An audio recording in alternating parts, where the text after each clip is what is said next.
Hello students, आज जो हम टॉपिक डील करेंगे वो है electric field due to a uniformly charge semi ring at its centre. ठीक है, हमारे पास एक यूनिफॉर्मली चार्ज सेमी रिंग होगा जिसके वजह से हमें इस पॉइंट ओ पर इलेक्ट्रिक फील्ड को इवेलुएट करना है। ठीक है, यूनिफॉर्मली चार्ज है यानी क्योंकि ये लाइन चार्ज डिस्ट्रीब्यूशन है, यानी यहाँ पे लीनियर चार्ज डेंसिटी का यूज़ करेंगे यानी plus lambda coulomb per metre, और ये वैल्यू कांस्टेंट है क्योंकि ये डिस्ट्रीब्यूशन कैसा है, यूनिफॉर्म। ठीक है, तो सिंपल सी बात है, हम लोग यहाँ पे जिस मेथड का यूज़ करेंगे वो होगा इंटीग्रेशन मेथड। इंटीग्रेशन की हेल्प से मतलब एक छोटा सा चार्ज एलिमेंट लेंगे एंड उसकी वजह से इस पॉइंट ओ पर इलेक्ट्रिक फील्ड की वैल्यू को निकालेंगे and then within appropriate limit हम उसे इंटीग्रेट कर देंगे for the whole semi ring and finally we will get the value of electric field, net electric field at point O due to the whole ring.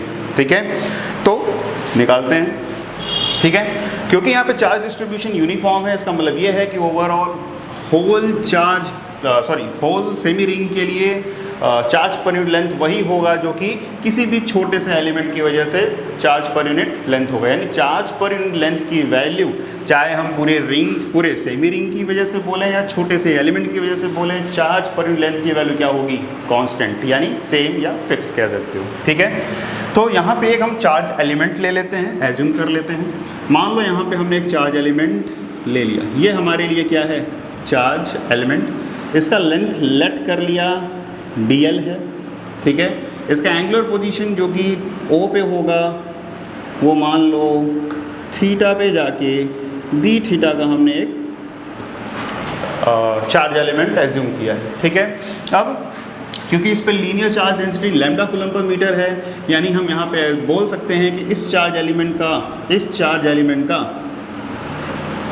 Charge on the charge element वो क्या होगा, dq।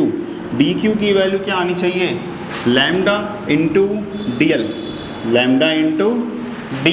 ठीक है, और dl की value हम लोग कैसे लिख सकते हैं, अगर इस सेमी रिंग का रेडियस r है और इसका एंगुलर विड्थ d थीटा है, यानी हम लोग बोल सकते हैं that dl is equals to r into d theta, यानी हमारे पास फाइनल dq की वैल्यू क्या मिल जाएगी, लैम्डा प्लस, क्योंकि यहाँ पे प्लस का डिस्ट्रीब्यूशन है। ठीक है, तो plus lambda into r d theta. ठीक है, अब अगर इस छोटे से चार्ज एलिमेंट की वजह से यहाँ पे फील्ड की वैल्यू को देखा जाए या फील्ड के डायरेक्शन को देखा जाए, तो फील्ड का डायरेक्शन कुछ इस तरीके से आएगा। क्योंकि ये छोटे से चार्ज एलिमेंट की वजह से यहाँ पे फील्ड निकाल रहे हैं, देन इसे नाम दिया DE। ठीक है, और ये भी एंगल कहाँ, हॉरिजॉन्टल से कितना होगा, थीटा। ठीक है, तो पहले DE की वैल्यू निकालते हैं। ठीक है, then the electric field DE at point O due to the charge dq। ठीक है, इस चार्ज एलिमेंट की वजह से यहाँ पर जो इलेक्ट्रिक फील्ड आएगा इसे एज्यूम करेंगे कि ये इनफाइनेटेसिमली स्मॉल है, यानी हम इसे एज अ ट्रीट करेंगे एज अ पॉइंट चार्ज। उस पॉइंट चार्ज की वजह से पॉइंट O पर जो इलेक्ट्रिक फील्ड होगा वो होगा DE is equals to K into dq upon capital R square, where R is the radius of the semi ring, क्योंकि ये डिस्टेंस भी क्या होगा, R। ओके, देन dq की वैल्यू को अगर हम यहाँ से पुट करेंगे, then K is equals to DE is equals to K into lambda into R d theta upon R square। एक R से एक R कट हो जाएगा, यानी हमारे पास बचेगा finally K lambda upon R square into d theta. ये इस छोटे से चार्ज एलिमेंट की वजह से पॉइंट O पर इलेक्ट्रिक फील्ड। ठीक है, अब एक चीज़ समझने वाली है, दैट इज अगर इस फील्ड को हम कंपोनेंट वाइज रिजॉल्व करें तो इसके दो कंपोनेंट आएंगे। एक आएगा DE साइन थीटा एंड इस तरफ एक कंपोनेंट आएगा वो होगा DE cos थीटा। ठीक है, बट क्योंकि हमें यहाँ पे electric field, net electric field की वैल्यू को इवेलुएट करना है for the whole semi ring, for the whole semi ring. ठीक है, तो हमें यहाँ पे हर एक चार्ज एलिमेंट जो कि लाई करेगा इस सेमी रिंग पर उसको डील करना पड़ेगा। तो ठीक इस एलिमेंट की का ही एक कॉम्प्लीमेंट एक चार्ज एलिमेंट यहाँ एज्यूम किया जा सकता है, क्योंकि हमें integration over whole semi ring करना है, तो यहाँ पे भी एक चार्ज एलिमेंट होगा जब हम इंटीग्रेशन को करेंगे। तो इस चार्ज एलिमेंट की वजह से भी यहाँ पे फील्ड क्या आएगा, इस तरफ आएगा, और जिसका magnitude as it is same होगा जो कि इसका मैग्नीट्यूड है। एंड देन इसके कंपोनेंट को भी अगर हम रिजॉल्व करेंगे देन इसकी वजह से भी यहाँ पे फील्ड बनेगा डी ई कॉस थीटा, और यहाँ पे एक वर्टिकल फील्ड और बनेगा, वो होगा क्या, डी ई साइन थीटा। ध्यान से देखने वाली बात यह है that the horizontal component of the field D E cos theta and D E cos theta will cancel out each others effect. ये एक दूसरे को क्या कर देंगे, कैंसिल आउट। ये किसी भी चार्ज एलिमेंट के लिए वैलिड होगा। अगर हम यहाँ पे एक चार्ज एलिमेंट ले रहे हैं तो इसकी वजह से यहाँ पे एक चार्ज एलिमेंट होगा जो कि इसके हॉरिजॉन्टल फील्ड को कैंसिल आउट करेगा। अगर हम यहाँ पे एक चार्ज एलिमेंट ले रहे हैं तो इसकी वजह से यहाँ पे भी एक चार्ज एलिमेंट होगा जो जिसकी वजह से यहाँ पे हॉरिजॉन्टल फील्ड की वैल्यू क्या हो जाएगी, नलिफाई हो जाएगी। ठीक है, तो हमें कोई भी इलेक्ट्रिक फील्ड का कंपोनेंट हमें हॉरिजॉन्टल डायरेक्शन में नहीं मिलेगा जब हम इंटीग्रेशन करेंगे ओवर होल सेमी रिंग। यानी जो नेट इलेक्ट्रिक फील्ड होगा वो केवल वर्टिकली डाउनवर्ड होगा, और वो हो गया कितना, डी ई साइन थीटा।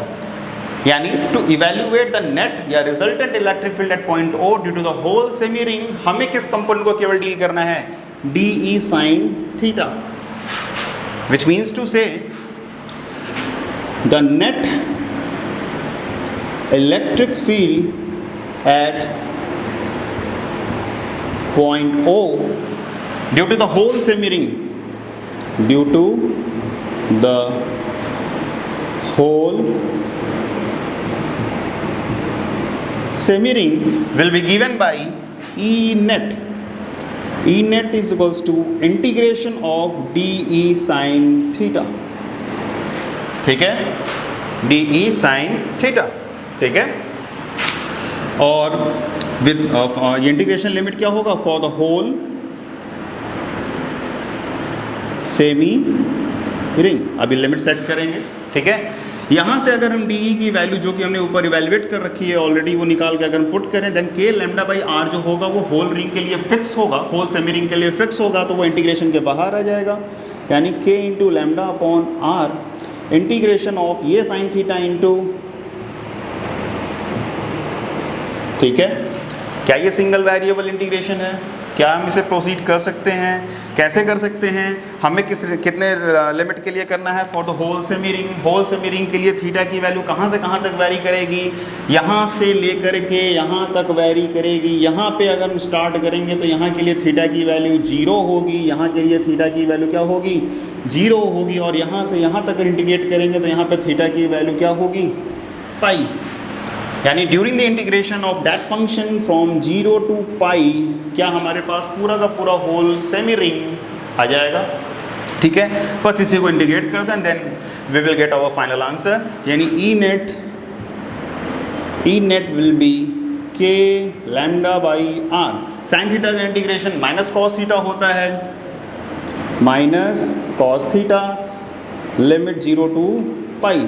इस माइनस को अगर हम हटाना चाहते हैं then we can switch the limit from 0 to pi to 0, यानी K lambda by R cos theta pi to 0, यानी K lambda by R cos 0 degree minus cos पाई।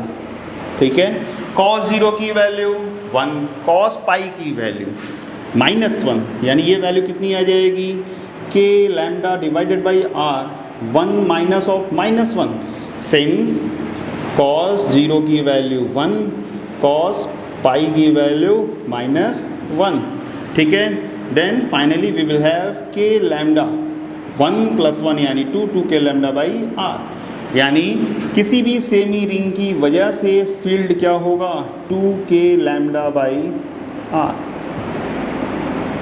2 के lambda by are.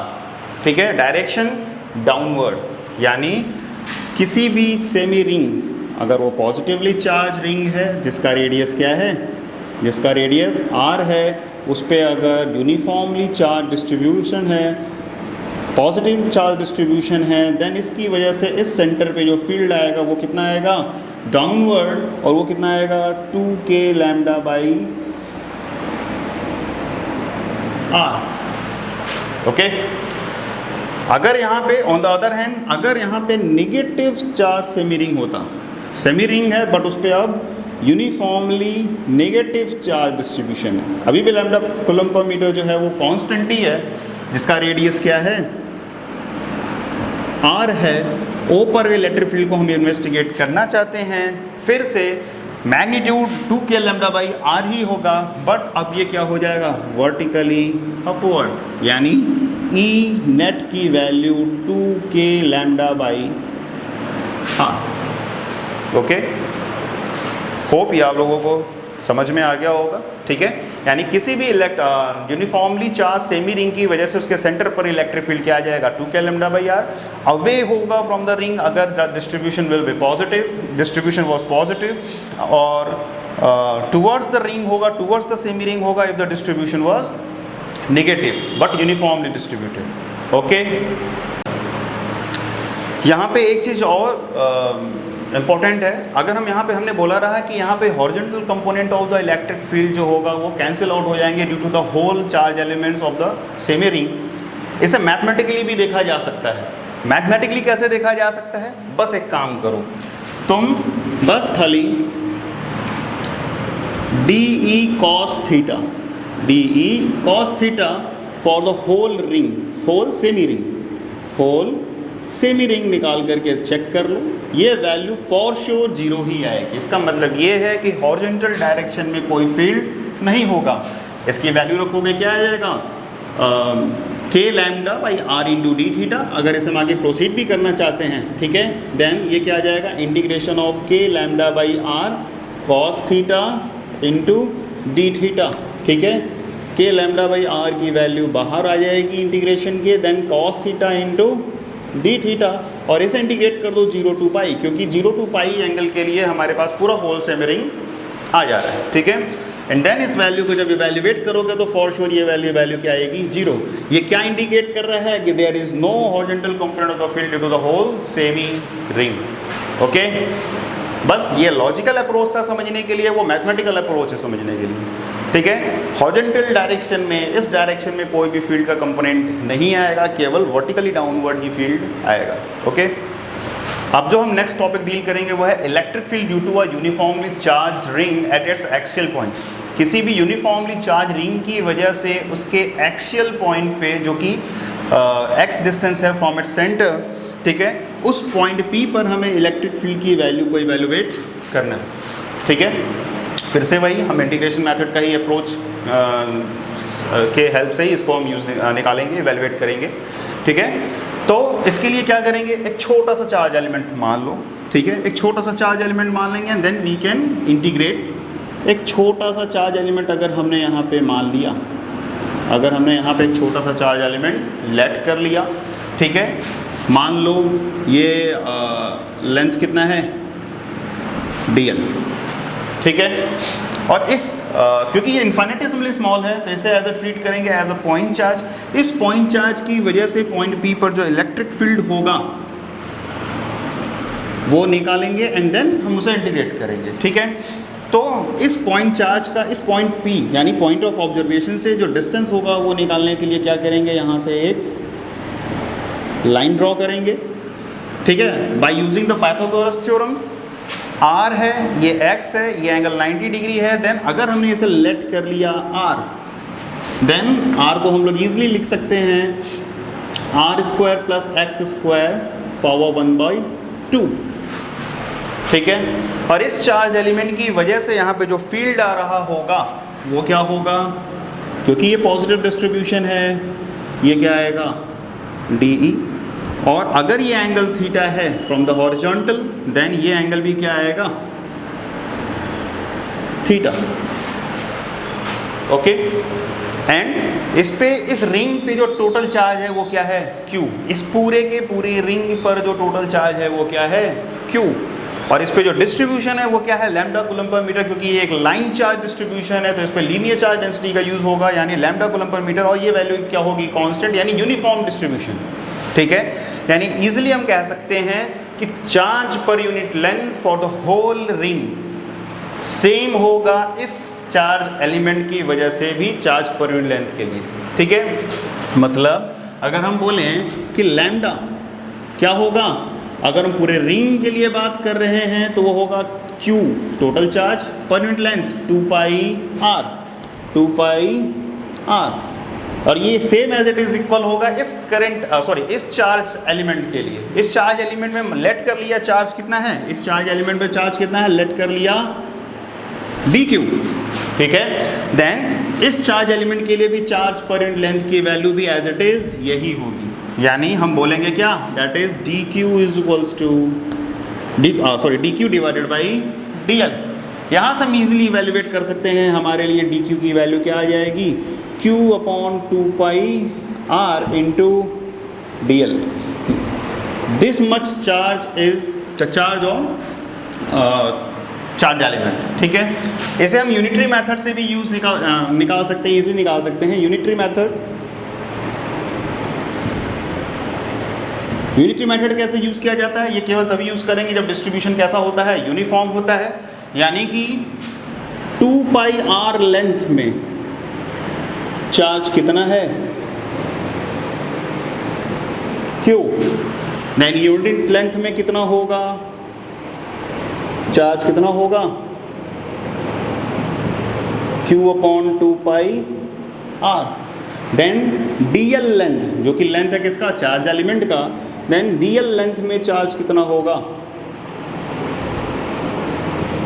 Q upon 2 pi r into dl, और यही हमारे लिए क्या है, dq। ध्यान से देखो दोनों इक्वेशंस कैसे हैं, एज इट इज सेम।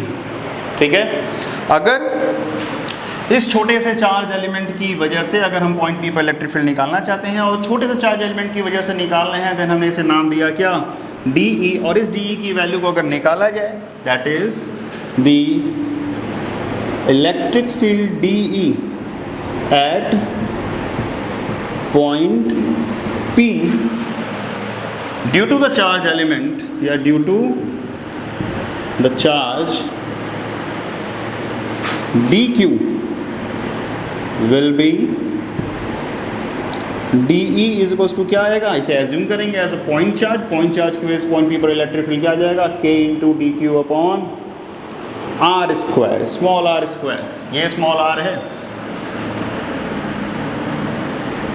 ठीक है, where r is equal to r capital R square plus x square power 1/2। ठीक है, और dq की वैल्यू को क्या रखेंगे, k इंटू dq की value q upon 2 pi r into dl divided by r square. ठीक है, अगर हमें इंटीग्रेशन करना भी पड़ता है तो कौन कौन से टर्म्स जो है वो फिक्स्ड है या कांस्टेंट है, ध्यान से देखो, k की वैल्यू फिक्स होगी, q की वैल्यू फिक्स होगी, 2 पाई r की वैल्यू भी फिक्स होगी over the whole integration, r square की वैल्यू भी फिक्स होगी। ठीक है, थोड़ा सा इसे इमेजिन करो कि for every charge element on the ring, उस चार्ज एलिमेंट का पॉइंट P से सेपरेशन r ही होगा, और r की वैल्यू सबके लिए क्या होगी, capital R square plus x square. इस x को यूज़ करने की वजह से इसे वेरिएबल में समझना, x क्या है, फिक्स टर्म है, एक फिक्स क्वांटिटी है। हम रिंग की वजह से किसी एक फिक्स पॉइंट P पर, जो कि सेंटर से x डिस्टेंस पर है, उसकी हम इलेक्ट्रिक फील्ड की वैल्यू निकालना चाह रहे हैं। ठीक है, तो ओवरऑल अगर हम इंटीग्रेशन करते भी हैं, देन ये सारे टर्म्स क्या हैं, फिक्स। अब बाइसिमेट्री, हमें केवल और केवल DE cos थीटा को ही इवैल्यूएट करना पड़ेगा। कैसे, समझते हैं। ध्यान से देखो, अगर हमने इस चार्ज एलिमेंट को लिया है, देन इसकी वजह से DE आया। ठीक है, और DE का दो कंपोनेंट डिसॉल्व किया जा सकता है, एक आएगा क्या, DE साइन थीटा, और इस तरफ क्या आएगा, DE cos थीटा। ठीक है, फिर क्योंकि हमें इंटीग्रेशन के हमें केवल इसी चार्ज को तो डील नहीं करना है, अगर हम पूरे ओवरऑल रिंग को के लिए अगर हम इलेक्ट्रिक फील्ड को रिजल्टेंट फील्ड की वैल्यू इवैल्यूएट करना चाह रहे हैं, तो हमें हर एक चार्ज एलिमेंट की वजह से बात करना पड़ेगा। तो ठीक इसके डायग्रामेटिकली डायमेट्रिकली अपोजिट एक पॉइंट को कंसिडर करो। इसका डायमेट्रिकली अपोजिट यहाँ पे एक पॉइंट मान लो, एक एलिमेंट मान लो, सॉरी, ठीक है। इस चार्ज एलिमेंट के डायमेट्रिकली अपोजिट एक चार्ज एलिमेंट लेट कर लो। इस चार्ज एलिमेंट की वजह से भी यहाँ पे फील्ड क्या होगा, डी ई ही होगा, डी ई ही होगा, डी ई ही होगा। उसका भी vertical component D E sine theta होगा और हॉरिजॉन्टल कंपोनेंट भी डी ई कॉस थीटा होगा, ठीक है। ध्यान से देखो, क्या ये और ये एक दूसरे को कैंसल आउट कर देंगे, ठीक है। यानी अगर हमें resultant electric field at point P की वैल्यू निकालनी है, पॉइंट P पर हमें इस रिंग की वजह से रिजल्टेंट फील्ड की वैल्यू निकालनी है, तो इसके सारे चार्ज एलिमेंट की वजह से, इसके सारे चार्ज एलिमेंट की वजह से केवल इस डायरेक्शन वाले फील्ड का समेशन कर दो, तुम्हें फील्ड की वैल्यू मिल जाएगी, तुम्हें फील्ड की वैल्यू मिल जाएगी, ओके। तो बेसिकली इंटीग्रेशन ही करेंगे। समेशन का मतलब अगर हम कंटिन्यूअस सम कर रहे हैं यानी हमें उसे डील करना होगा इंटीग्रेशन की तरह, ठीक है। तो अगर हम बोलें द नेट इलेक्ट्रिक फील्ड या the resultant electric field at point P due to the whole ring, कोई वर्टिकल कंपोनेंट नहीं आएगा, यहाँ पर लिखा जा सकता है डी ई साइन थीटा की वैल्यू क्या आ जाएगी, 0। अगर हम इसे होल रिंग के लिए क्या करेंगे, इंटीग्रेट करेंगे। कैसे, बाय सिमेट्री, यानी इस डायरेक्शन में या एक्सियल पॉइंट से परपेंडिकुलर डायरेक्शन में कोई भी फील्ड का कंपोनेंट नहीं होगा। जो फील्ड का कंपोनेंट होगा, जो रिजल्टेंट फील्ड में कंट्रीब्यूट कर रहा है, वो केवल और केवल इस डायरेक्शन वाला ही फील्ड होगा, यानी हॉरिजॉन्टल डायरेक्शन वाला ही फील्ड होगा। और हमें केवल उसी को इंडिकेट करके हमें नेट फील्ड की वैल्यू एट पॉइंट P की वैल्यू निकालनी, एट पॉइंट P पे निकालनी है, ठीक है। Then the resultant electric field at point P due to the whole ring will be E net, और ये क्या आएगा, integration for the whole ring of d E cos theta. D E sine theta वाले terms नहीं आएंगे। बोला जा सकता है कि for diametrically opposite charge elements the vertical component of the electric field will cancel out each other's effect. That's why there is no vertical component of the field. Only horizontal direction of the field will be contributed towards the net field, ठीक है। Then E net की value क्या आ जाएगा, d E cos theta integration over whole ring, ठीक है। अब ध्यान से देखो, कॉस थीटा की वैल्यू भी क्या है, फिक्स है। तुम हर एक चार्ज एलिमेंट को ले लो, हर एक चार्ज एलिमेंट यहाँ पे जो एंगल सब्सटेंड कर रहा होगा वो थीटा ही होगा, ठीक है। तो थीटा भी क्या होगा, इंटीग्रेशन से बाहर आ जाएगा। वैल्यू को पुट करते हैं, डी ई की वैल्यू क्या होगा, k into integration k into q upon 2πr into dl into cos theta divided by r square, ठीक है। ध्यान से देखो, k भी फिक्स है, वो बाहर आ जाएगा। q अपॉन 2πr भी कांस्टेंट है ओवर द होल इंटीग्रेशन, ये भी बाहर आ जाएगा। कॉस थीटा, ध्यान से देखो, थोड़ा सा 3 डायमेंशनली देखने की जरूरत पड़ेगी। हर एक चार्ज एलिमेंट यहाँ पे जो एंगल सबटेंड कर रहा होगा वो थीटा ही होगा, और थीटा की वैल्यू क्या होगी, फिक्स होगी, ठीक है। ऐसे भी देखा जा सकता है, कॉस थीटा की वैल्यू अगर हम यहाँ से निकालना चाहेंगे तो क्या आ जाएगा, कॉस थीटा की वैल्यू आ जाएगी x डिवाइडेड बाई r, ठीक है। और हमने अभी बोला x की वैल्यू भी फिक्स है और r की वैल्यू भी फिक्स है। Then for every charge element cos theta की वैल्यू भी क्या आएगी, फिक्स आएगी। तो इसे भी इंटीग्रेशन से बाहर इजीली निकाला जा सकता है, ठीक है। देन अंदर क्या बचेगा, केवल और केवल dl, ठीक है। देन ई नेट की value will be given by, जो इंटीग्रेशन के बाहर आने हैं उन्हें निकाल लिया जाए, k into q upon 2πr into r square into cos theta into integration of dl, ठीक है। अब डीएल को कहाँ से कहाँ तक, किस लिमिट से किस लिमिट के बीच में इंटीग्रेट किया जाए कि हमारे पास पूरा का पूरा चार्ज, पूरा का पूरा रिंग बन जाए। अगर हम यहाँ से भी स्टार्ट करते हैं देन जीरो से लेकर के पूरा कितना इंटीग्रेट करोगे 2πr तक, 2πr तक में तुम्हें पूरा का पूरा क्या मिल जाएगा, चार्ज रिंग मिल जाएगा। यानी our integration limit must be from 0 to 2πr for the whole ring, ठीक है। देन जब इसे इंटीग्रेट करेंगे देन ये वैल्यू निकल के मेरे पास आएगी सिंपली 2πr, ठीक है। एंड ये 2πr एंड ये 2πr एक दूसरे को क्या कर देंगे, कैंसल आउट, ठीक है। The net electric field will be k into q upon are square into cos theta की वैल्यू हम लोग यहाँ से पुट कर सकते हैं x upon r, okay. Then ये क्या मिल जाएगा, k q x upon are square, sorry r q, where r is capital R square plus x square power 1/2, यानी net electric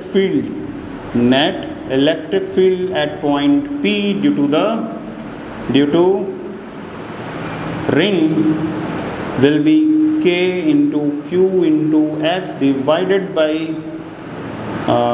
R square plus x square power 3/2, क्योंकि r की value r square plus x square, capital R square plus x square power 1/2 है।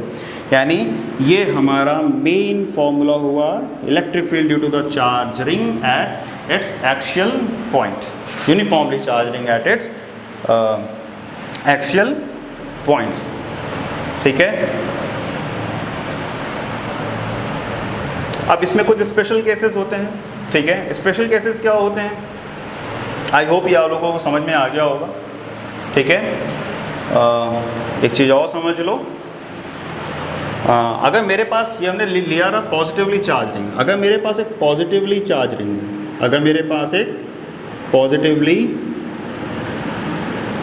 Charge ring है, इस charge ring की वजह से अगर इसमें हम बोले कि Q चार्ज है प्लस Q चार्ज है और वो यूनिफॉर्मली डिस्ट्रीब्यूट है लैम्डा कूलम पर मीटर से, तो इसके वजह से जिसका रेडियस क्या होगा तो इसके वजह से इसके एक्सियल पॉइंट P पर इलेक्ट्रिक फील्ड की वैल्यू क्या आएगी, अवे आएगी। अवे भी आ रही थी वहाँ पे, इसका डायरेक्शन क्या होगा, अवे फ्रॉम द रिंग, ठीक है। तो इसकी वजह से यहाँ पे जो फील्ड आ रहा था वो क्या आएगा, अवे आएगा, और वो आएगा क्या, k into q into x divided by are square plus x square power 3/2। But अगर ये चार्ज नेगेटिव होता, यूनिफॉर्मली डिस्ट्रीब्यूटिव होता बट नेगेटिव होता, अगर वो नेगेटिव होता मतलब टोटल इस पे चार्ज कैसा होता, नेगेटिव, इस पे चार्ज कैसा था, पॉजिटिव, ठीक है। Same radius r, charge minus q, distribution minus lambda coulomb per metre, इसकी वजह से एक्सियल पॉइंट P पर इलेक्ट्रिक फील्ड की वैल्यू क्या होती, इसकी वजह से किसी भी एक्सियल पॉइंट जो कि x डिस्टेंस पर है वहाँ पे इलेक्ट्रिक फील्ड की वैल्यू मैग्नीट्यूड में इतनी ही होती, बट डायरेक्शन क्या होता, क्योंकि ये अवे था तो ये कैसा आएगा, टूवर्ड्स, ठीक है। यानी ये फील्ड की वैल्यू कैसी आएगी, टूवर्ड्स, फील्ड की वैल्यू कैसी आएगी, टूवर्ड्स, और इसका magnitude as it is same होगा, E इज इक्वल्स टू क्या, k into q into x divided by are square plus x square power 3/2। केवल डायरेक्शन ही स्विच होगा, ठीक है, इधर अवे होगा इधर टूवर्ड्स होगा, ठीक है, इधर अवे होगा इधर टूवर्ड्स होगा, ठीक है। पॉजिटिव चार्ज डिस्ट्रीब्यूशन की वजह से क्या चेंजेस आएंगे, नेगेटिव चार्ज डिस्ट्रीब्यूशन की वजह से क्या चेंजेस आएंगे, वो आप लोगों को समझ में आ गया होगा। बेसिक फॉर्मूला क्या होगा, अगर इलेक्ट्रिक फील्ड की मैग्नीट्यूड की बात किया जाए then k q x upon are square plus x square power 3/2। एक चीज़ हमने यहाँ पे डील किया था that for every charge element there will be no vertical component of the field due to the symmetricity, ठीक है। इसे हमने लॉजिकली समझाया था, मैथमेटिकली भी इसे देखा जा सकता है that T sine theta will be 0। अगर हम इसे appropriate limit for the whole ring के लिए अगर इंटीग्रेट कर देंगे तो ये ऑटोमेटिकली 0। मैथमेटिकली भी हमें क्या मिल जाएगा 0। यानी हम यहाँ से भी मैथमेटिकली भी कह सकते हैं और लॉजिकली भी कह सकते हैं कि there will be no vertical component of the field due to the charge ring at the axial point. Okay, अब हम कुछ इंपॉर्टेंट पॉइंट्स देखेंगे जो हमने अभी फॉर्मुलेशन बनाया था electric field due to a charge ring. वो क्या आया था, इलेक्ट्रिक फील्ड की value k into q into x divided by are square plus x square power 3/2। ये क्या था, इलेक्ट्रिक फील्ड एट पॉइंट जो कि एक्सियल पॉइंट होगा p due to the whole ring, due to the ring. ठीक है, अगर पॉजिटिव होगा तो अवे होगा, नेगेटिव होगा तो टूवर्ड्स रिंग होगा। ठीक है, अब अगर हम बोलें electric field eight its centre, ठीक है, electric field at centre of the ring, centre of the ring, centre of the ring के लिए क्या किया जाएगा, ध्यान से देखो। इस पॉइंट P को उठा करके अगर O पे रख दिया जाए तो क्या हमारे लिए वो सेंटर पे होगा, और सेंटर पे होगा तो यानी अगर पॉइंट P और O एक ही पॉइंट पे अगर ओवरलैप कर रहे हैं यानी x की वैल्यू उसके लिए क्या होगी 0। ठीक है, तो x की वैल्यू इस फॉर्मूले में बस 0 पुट कर दो, हमें क्या इजली दिखेगा EP की वैल्यू 0, यानी नेट इलेक्ट्रिक फील्ड 0 होगा eight the centre of the charge ring. Either ring is positively charge और नेगेटिवली चार्ज, यूनिफॉर्मली चार्ज। ठीक है, ऐसा भी देखा जा सकता रहा। हमें ये पता चला है कि किसी भी चार्ज रिंग की वजह से उसके सेंटर पर कोई फील्ड नहीं होता, इसे ऐसे भी देखा जा सकता है। अभी हमने पिछले क्लास में या पिछले लेक्चर में डिस्कस किया था कि किसी भी सेमी रिंग की वजह से उसके सेंटर पर जो फील्ड आता है वो आता है 2k/λ। ठीक है, ठीक है, इसे क्या हम ऐसे ट्रीट कर सकते हैं, अगर ये मान लिया पॉजिटिवली चार्ज है, अगर ये पॉजिटिवली चार्ज है, ठीक है, इसे लिखा जा सकता है क्या, ये प्लस ये। ठीक है, और अगर ये पॉजिटिवली चार्ज है, हमने बस एक रिंग को 2 सेमी रिंग्स में स्प्लिट कर लिया, सेपरेट कर लिया। ठीक है, ऊपर वाले सेमी रिंग की वजह से नीचे की ओर फील्ड आएगा और वो कितना होगा 2k/r। नीचे वाले रिंग की वजह से ऊपर की ओर फील्ड आएगा, अवे आएगा क्योंकि नीचे वाला भी पॉजिटिवली चार्ज है, वो कितना आएगा 2k/r। ध्यान से देखो, ऊपर भी 2k/r, नीचे भी 2k/r, यानी there will be no electric field at the centre of the charge. दोनों एक दूसरे को क्या कर देंगे, कैंसल आउट कर देंगे। तो किसी भी चार्ज रिंग की वजह से जो कि यूनिफॉर्मली चार्ज रिंग होगा उसके सेंटर पे आधा चार्जेस पॉजिटिव और नेगेटिव, उसका यूनिफॉर्मली चार्ज है तो उसके सेंटर पे कोई भी फील्ड नहीं आएगा। ठीक है, फर्स्ट पॉइंट यही होगा that electric field at the centre of the ring will be 0 अगर रिंग यूनिफॉर्मली चार्ज है। कैसा है पोलैरिटी, उससे मतलब नहीं। ठीक है, सेकंड, अगर हम इस पॉइंट P को बहुत दूर भेज दें such that x will be much greater than 2r, मतलब हम किसकी बात कर रहे हैं, फार ऑफ पॉइंट, यानी electric field at far off point, बहुत दूर, जो कि डिस्टेंस, एक्सियल डिस्टेंस बहुत ज़्यादा होगा as compare to the radius of the ring. उस केस में क्या यहाँ पे इस टर्म को 0 माना जा सकता है, और अगर इसे इग्नोर किया जा सकता है या 0 माना जा सकता है, देन यहाँ मिलेगा x² to the power 3/2, then 2 से 2 कैंसिल आउट हो जाएगा, then we will have EP is equals to k into q into x divided by x का क्यूब। 2 से 2 क्या हो जाएगा, कैंसिल आउट। ठीक है, यहाँ पे क्या हो जाएगा, इसे इग्नोर माना जा सकता है। ठीक है, अपने एक्सप्रेशन में जो हम लोगों ने डिराइव किया है वहाँ पे इसे 0 एज्यूम किया जा सकता है। ठीक है, देन क्या ये वैल्यू हमें मिलेगी k/x², यानी EP की वैल्यू क्या मिल जाएगी k इंटू क्यू/x²।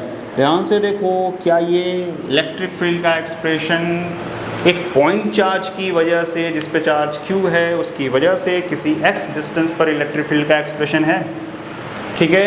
यानी for far off point charge ring will behave as a point charge, ठीक है। यानी इसके इलेक्ट्रिक फील्ड का जो एक्सप्रेशन बन रहा है वो अप्रॉक्सीमेटली क्या बन रहा है, अप्रॉक्सीमेटली, अप्रॉक्सीमेशन ही माना है that r tends to be 0, तो अप्रॉक्सीमेटली वो क्या मिल रहा है हमें फील्ड, वही एक्सप्रेशन मिल रहा है जो किसी भी चार्ज रिंग किसी भी पॉइंट चार्ज की वजह से उस चार्ज से x डिस्टेंस पे था।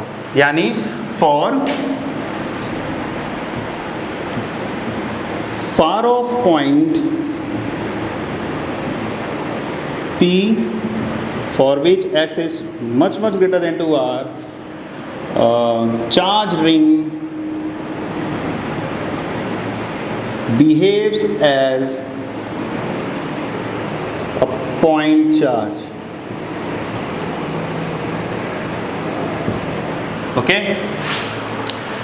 तीसरा इंपॉर्टेंट पॉइंट है कि इलेक्ट्रिक फील्ड की वैल्यू मैक्सिमम कब होगी, किस पॉइंट P पे, इस पॉइंट P को यहाँ रखा जाए, यहाँ रखा जाए, और दूर किया जाए, कहाँ रखा जाए कि वहाँ पे हमें इलेक्ट्रिक फील्ड की वैल्यू क्या मिल जाए, मैक्सिमम मिल जाए, इलेक्ट्रिक फील्ड की वैल्यू मैक्सिमम मिल जाए, ठीक है। थोड़ा सा हम इरेज करेंगे।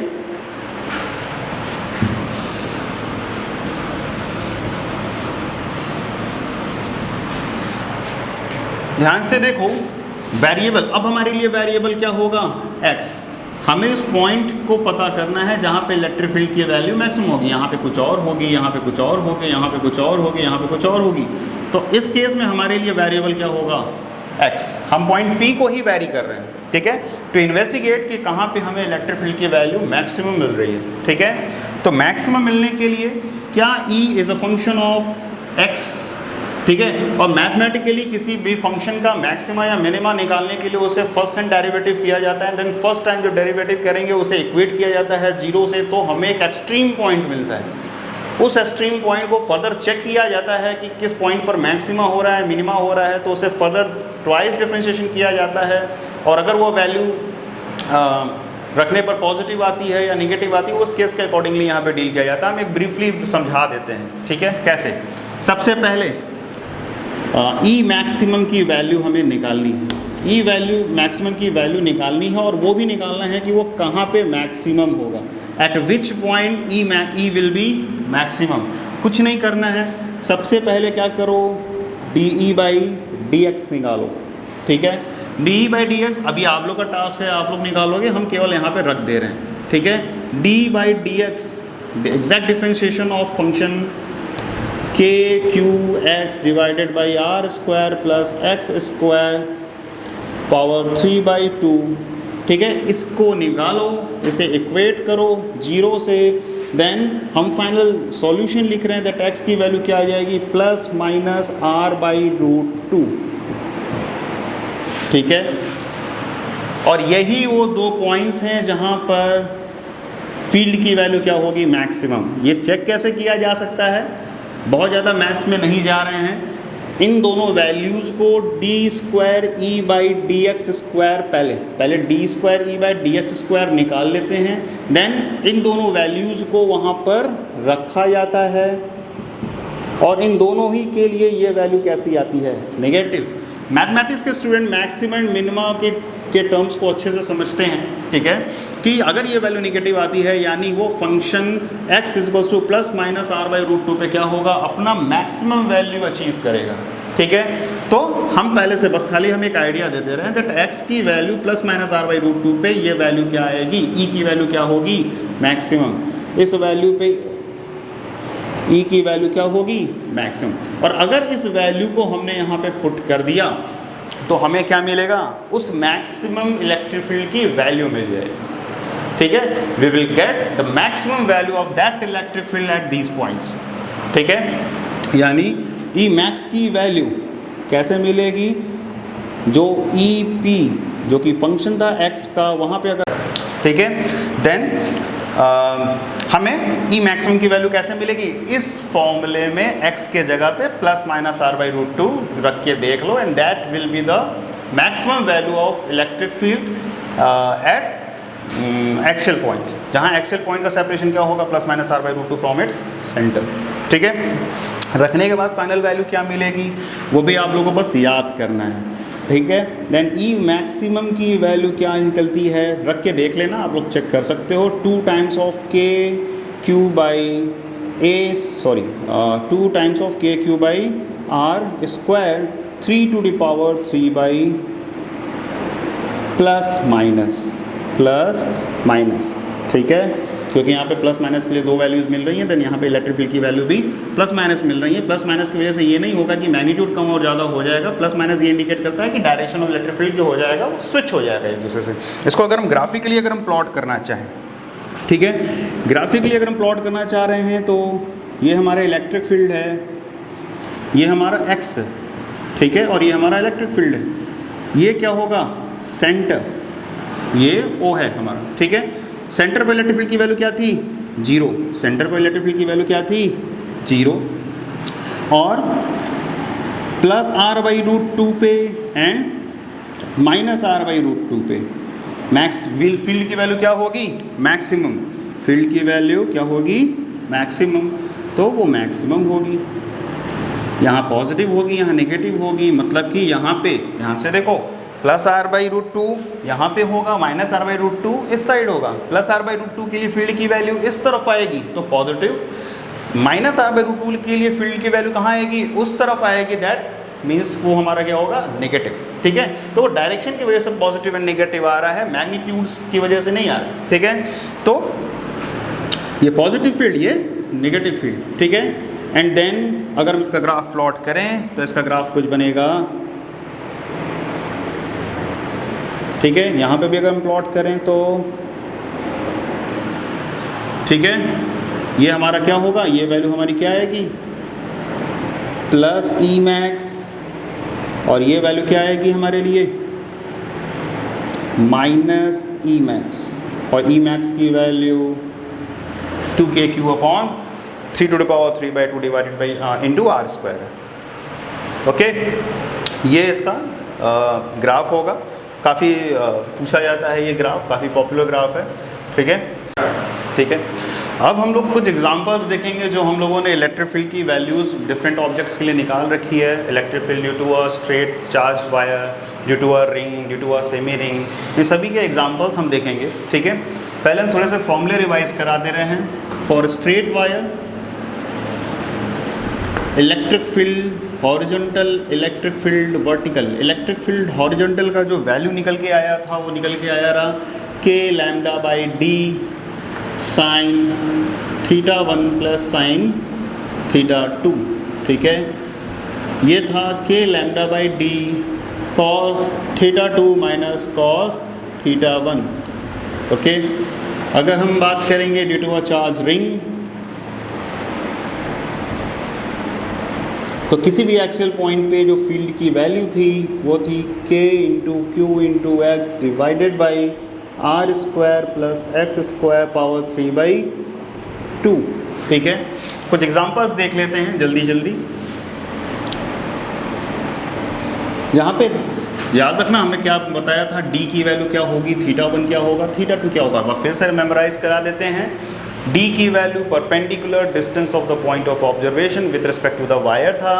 θ1 वायर के अपर मोस्ट पॉइंट का एंगल था at the point of observation but in upward sense. θ2 क्या था, वायर के लोअर मोस्ट पॉइंट का एंगल था जो कि वो पॉइंट ऑफ ऑब्जर्वेशन पे बना रहा था बट इन डाउनवर्ड सेंस। ठीक है, और यहाँ पे सारी चीज़ें अभी क्लियर की थी। ठीक है, अगर हम एक चार्ज वायर ले रहे हैं, ठीक है, चार्ज वायर ले रहे हैं, इस पर हमने बोल दिया कि plus lambda coulomb per metre का डिस्ट्रीब्यूशन है। इसके मिडिल पॉइंट से एक d डिस्टेंस पर पॉइंट P है। ठीक है, ये पॉजिटिव चार्ज डिस्ट्रीब्यूशन है, पॉजिटिव चार्ज डिस्ट्रीब्यूशन है जिससे कि मिडिल पॉइंट से फाइनाइट लेंथ का है, फाइनाइट लेंथ का है, जिसके मिडिल पॉइंट से d पॉइंट पर एक d डिस्टेंस पर एक पॉइंट ऑफ ऑब्जर्वेशन है जहाँ हमें फील्ड की वैल्यू निकालनी है। अब क्योंकि ये सिमेट्रिकल है, ठीक है, और हम मेंशन भी कर दे रहे हैं कि ये एंगल क्या है, 45 डिग्री 45 डिग्री 45 डिग्री 45 डिग्री। ठीक है, then what will be the value of electric field at point P, ठीक है, क्लियर कट। D की value as it is D ही है, थीटा 1 की वैल्यू क्या है 45 डिग्री, थीटा 2 की वैल्यू भी क्या है 45 डिग्री, यानी अगर हम निकालना चाहेंगे यानी horizontal component of the field क्या आ जाएगा K into lambda by d sine 45 degree plus sine 45 degree sine 45 की वैल्यू 1/√2, ये भी 1/√2 यानी 1/√2 प्लस 1/√2 यानी 2/√2, 2/√2 means K lambda by D into 2/√2 means K lambda into √2 by D। 2/√2 को हम लोग √2 लिख सकते हैं, ठीक है। Vertical component of the field K lambda by D cos 45 degree minus cos 45 degree, क्योंकि ये भी 45 ये भी 45 यानी हमारे पास कोई वर्टिकल कंपोनेंट नहीं होगा फील्ड का, यानी इस सिस्टम के लिए पॉइंट P पर जो फील्ड होगा वो अवे होगा, वो अवे होगा। E की वैल्यू कितनी आएगी K लैम्डा √2 बाई D। अगर आप लोग ये फॉर्मूले याद रख रहे हो तो ज़्यादा अच्छी बात। सेकेंड एग्जाम्पल अगर हम बोलें, अगर हमारे पास अगर ये नेगेटिव चार्ज होता तो ये अवे की जगह पे टूवर्ड्स आता, ठीक है। अगर हमारे पास पॉइंट ऑफ ऑब्जर्वेशन कुछ ऐसा है जो कि ये एंगल 60 डिग्री बना रहा है, ये एंगल 30 डिग्री बना रहा है, charge distribution is uniform and positive, तो हमें पॉइंट P पर इलेक्ट्रिक फील्ड की वैल्यू को इवेलुएट करना है। तो हमारे लिए D की वैल्यू एज इट इज़ ही D होगी, थीटा 1 की वैल्यू 60 डिग्री होगी, थीटा 2 की वैल्यू 30 डिग्री होगी, यानी E हॉरिजॉन्टल की वैल्यू क्या आएगी K lambda by D sine 60 plus sine 30। Sine 60 की वैल्यू क्या होगी sine 60 plus sine 30 degree, K lambda by d sine 60 की वैल्यू √3/2, साइन 30 की वैल्यू 1/2। इसे अगर हम लिखें तो हो जाएगा √3 प्लस 1/2।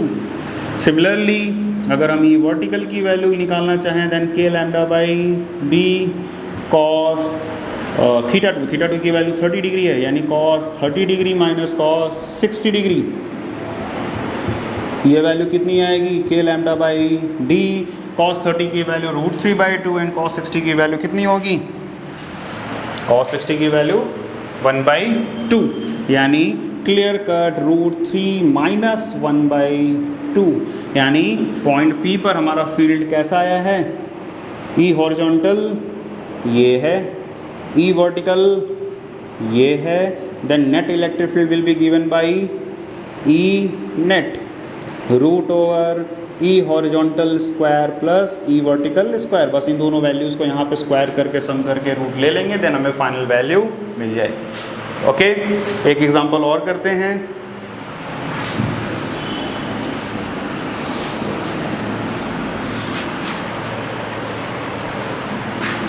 मेरे पास एक चार्ज डिस्ट्रीब्यूशन वायर है, charge distributed uniformly charge distributed wire है, लैम्डा कूलम्ब पर मीटर प्लस लैम्डा कूलम्ब पर मीटर, बट हमारा पॉइंट ऑफ ऑब्जर्वेशन जो है वो कुछ यहाँ है, ठीक है। और हॉरिजॉन्टल से ये एंगल दिया है 30 डिग्री एंड ये एंगल दिया है 60 डिग्री, ठीक है।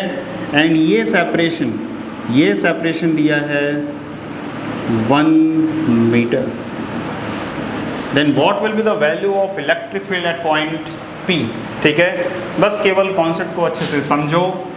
हमारे लिए इस फॉर्मूले में D की वैल्यू क्या थी, perpendicular distance of the point of observation with respect to the wire. इसके लिए क्या करेंगे, इस वायर को नीचे की ओर थोड़ा सा एक्सटेंड कर लेंगे, ठीक है, and that will be the perpendicular distance, ये हमारे लिए D होगा, ठीक है। और अगर ये 1 है देन ये वैल्यू क्या आ जाएगी 1 cos 30 डिग्री, ये वैल्यू आ जाएगी 1 cos 30 डिग्री। तो यहाँ पे d की वैल्यू 1 नहीं है, एग्जैक्टली d की वैल्यू क्या है 1 cos 30, 1 cos 30, cos 30 की वैल्यू √3/2 यानी कितना आ जाएगा 1 × √3/2 यानी √3/2 मीटर। ठीक है, अब एक चीज़ और समझने वाली है, θ1 क्या है? θ1 रेफरेंस लाइन से अपर मोस्ट पॉइंट का लिया गया एंगल है अपवर्ड सेंस में, तो ये हमारे लिए क्लियर कट 60 डिग्री है। θ1 की वैल्यू क्या है 60 डिग्री है, जो कि क्लियरली दिख रहा है। बट अब ध्यान से देखो θ2 की वैल्यू, θ2 की वैल्यू कैसे लिखोगे? θ2 की वैल्यू हमें क्या लेना था, रेफरेंस लाइन से डाउनवर्ड सेंस में लोअर मोस्ट पॉइंट का लिया हुआ एंगल होना चाहिए। ठीक है, यानी हमारा θ2 क्या होगा 30 डिग्री नहीं होगा, वो क्या होगा रेफरेंस लाइन से लोअर मोस्ट पॉइंट का डाउनवर्ड सेंस में एंगल, डाउनवर्ड सेंस में या एंगल। ठीक है, तो अगर ये 30 है तो ये कितना आ जाएगा 360 - 30 यानी 330 डिग्री। ठीक है, यानी θ2 की वैल्यू क्या आ जाएगी 330 डिग्री, या इसे ऐसे भी लिखा जा सकता है, ये 30 ही लिखना चाहते हैं बट इसके साथ क्या लिख सकते हैं -30 डिग्री। माइनस क्या इंडिकेट कर रहा है that we are moving in downward direction, 30 degree but in downward direction. ठीक है, तो बस इन वैल्यूज़ को रख दो, देन ई हॉरिजॉन्टल की वैल्यू क्या मिल जाएगी k λ/d, d की जगह पे क्या लिखेंगे √3/2 साइन θ1 यानी sine 60 degree plus sine of -30 degree. ठीक है, एंड सिंस साइन -θ की वैल्यू क्या होती है -sin θ, देन साइन -30 की वैल्यू क्या आ जाएगी -sin 30, यानी ई हॉरिजॉन्टल की वैल्यू क्या आ जाएगी k λ √3/2 साइन 60 sin 30 डिग्री, यानी ये वैल्यू कितनी आ जाएगी k λ √3/2 इंटू साइन 60 की वैल्यू √3/2 और ये होगा 1/2 यानी √3 - 1/2।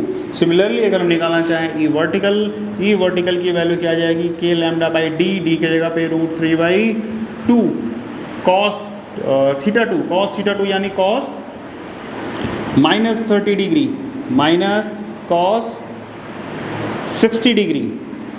ठीक है, and since cos -θ is equals to plus cos θ। ठीक है, इस प्रॉपर्टी को अगर हम यहाँ पे इम्प्लीमेंट करेंगे देन k λ/√3/2 cos -30 की value cos 30 simply minus cos 60 degree, यानी ई वर्टिकल की वैल्यू क्या मिल जाएगी k λ √3/2 cos 30 की वैल्यू √3/2 और ये कितना आ जाएगा cos 60 की वैल्यू 1/2 यानी √3/2 √3 - 1/2। ठीक है, यानी ई हॉरिजॉन्टल इस तरफ होगा, ई वर्टिकल इस तरफ होगा, ये हमारा पॉइंट P होगा, यानी नेट इलेक्ट्रिक फील्ड की value will be given by √E horizontal square plus E vertical square. Values को पुट कर दो, आंसर मिल जाएगा। ठीक है, एक लास्ट एग्जांपल और देखेंगे चार्ज रिंग की वजह से।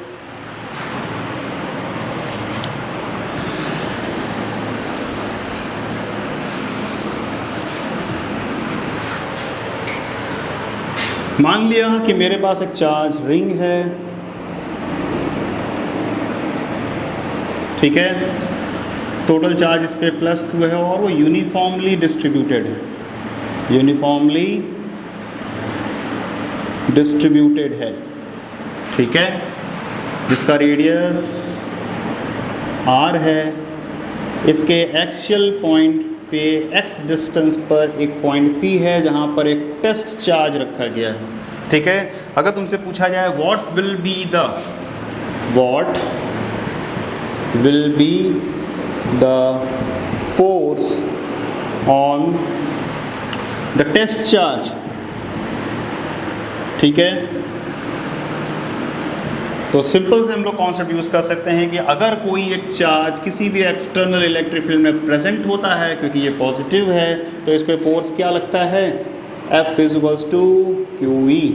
ठीक है, अगर ये पॉजिटिव चार्ज है तो force will be in the direction of electric field, external electric field. अगर ये चार्ज नेगेटिव है then the direction of force will be opposite to the direction of electric field. ठीक है, तो अगर हम यहाँ पे फोर्स की वैल्यू निकालना चाहेंगे देन फोर्स की वैल्यू क्या आ जाएगी, force on the test charge, इस चार्ज का magnitude into external field.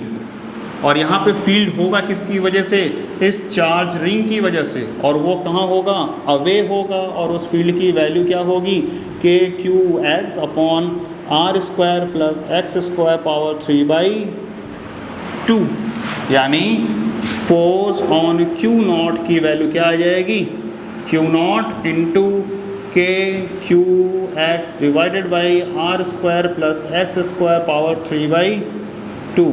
That will be the answer to this question कि what will be the force on the test charge। ठीक है, डायरेक्शन की बात करेंगे तो क्योंकि ये पॉजिटिव है then direction of force will be the direction of force will be in the direction of electric field, यानी इस पे जो फोर्स लग रहा होगा वो फोर्स का डायरेक्शन भी क्या होगा, फोर्स का डायरेक्शन भी इन द डायरेक्शन ऑफ फील्ड होगा, F Q नॉट। ओके